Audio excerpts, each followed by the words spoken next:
Hello everyone, this is your sensei, Joe Lau, and this is the PhyreDojo.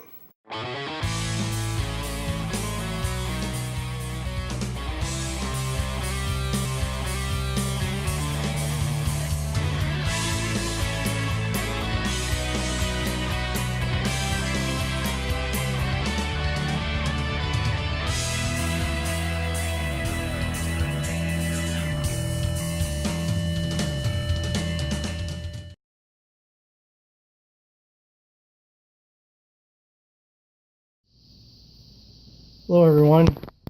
So someone had a question about Phyre Plow, and what you're looking at here are some yucca stalks that I recently harvested.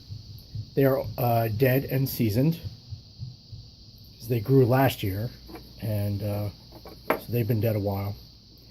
And this section here actually came from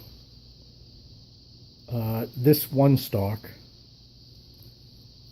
and I was going to make this one I was going to cut it in sections for reloads, like plugs that I would add to spindles that I could put them in.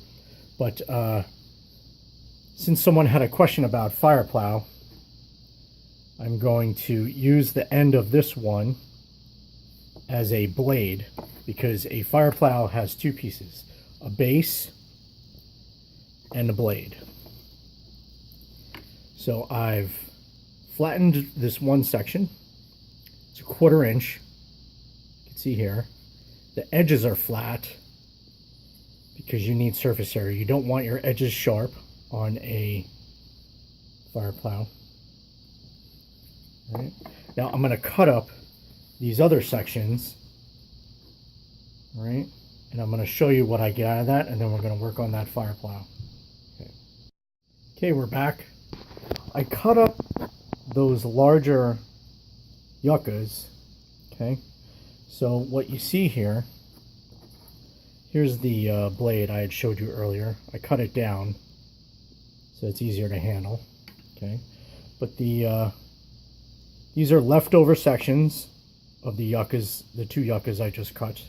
Okay. Now, what I got out of those was 5 good Bojo spindles, because these sections are round and they roll really well, because you need the axis very straight. However, I have this one thick section that's just not straight enough to really qualify for a Bojo spindle. Okay, it's just has too much curve. This one is going to be the base for our Phyre Plow, and I'll figure out how to use these sections for some other kind of projects, like a reload or a plug or something. All right, let's set up our Phyre Plow base. So I've switched cameras instead of using my phone. So we're going to split our base. Now, a lot of times these yuccas, sometimes they grow twisted. So sometimes when you end up splitting them, your two pieces are both in a propeller twist. So let's see how this one does for us when we split it. Alright, not too bad. It's fairly straight. Okay, it has a slight propeller twist to it, but nothing we can't handle, I think. So what I'm going to do is I'm going to cut a little bit off of here, so that when I clamp this down, it's going to straighten out a little bit. So I'm going to do that.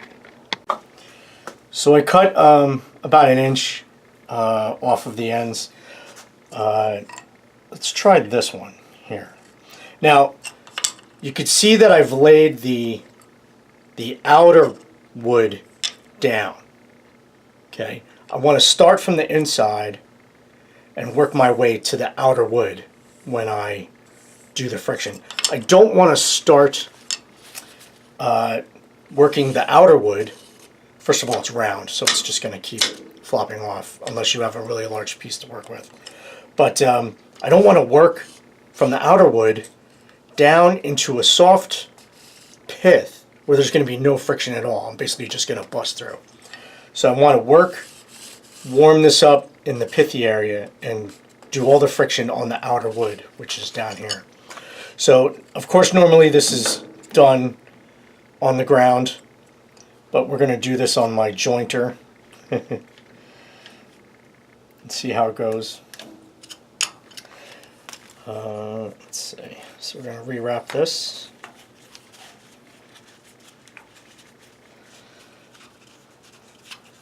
I like to wrap my blade up in either a cloth or a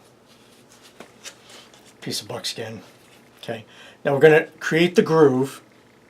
Okay.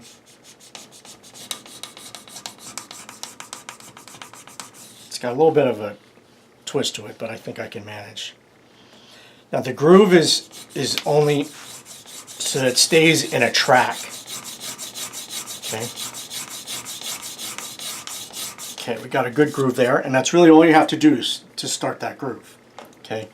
Now again, our base is what does that say?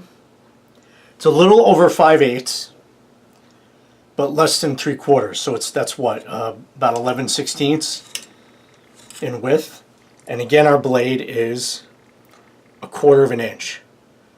So we've got plenty of wood on each side to be able to support our plowing. Okay. Again, I like my thumbs below. Okay. And I interlace my fingers. And all I have to do is I'm creating a lever with my thumbs. I create a lever when I use my body weight. If I put my body weight on my arms, it creates a lever action on my thumbs. Okay? So the pressure comes down from my laced fingers. It's actually my body weight on the laced fingers. So we're going to warm this up. Just going to get this warmed up. I'm going to get my rhythm, and I'm going to get my distance. Okay, you can see a little bit of smoke coming off there. It's starting to brown. Now all we have to do is just keep pushing forward and gather that forward into a pile. Oop.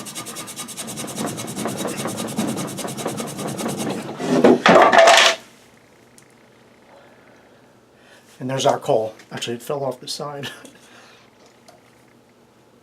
Can you see it here? It actually fell off. That's one of the problems with doing plow, is stuff goes everywhere. Sometimes there'll be like 1 or 2 embers off the side, but the problem is it has no pile to be in when that happens, and it goes out quickly.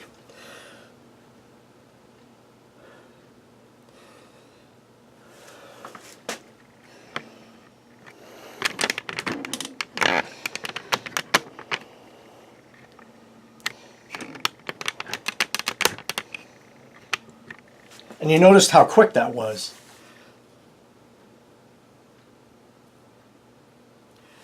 It's one of the quickest, easiest methods around. All right? And that was yucca blade on a yucca base from 1 stalk. All right? Let's keep going.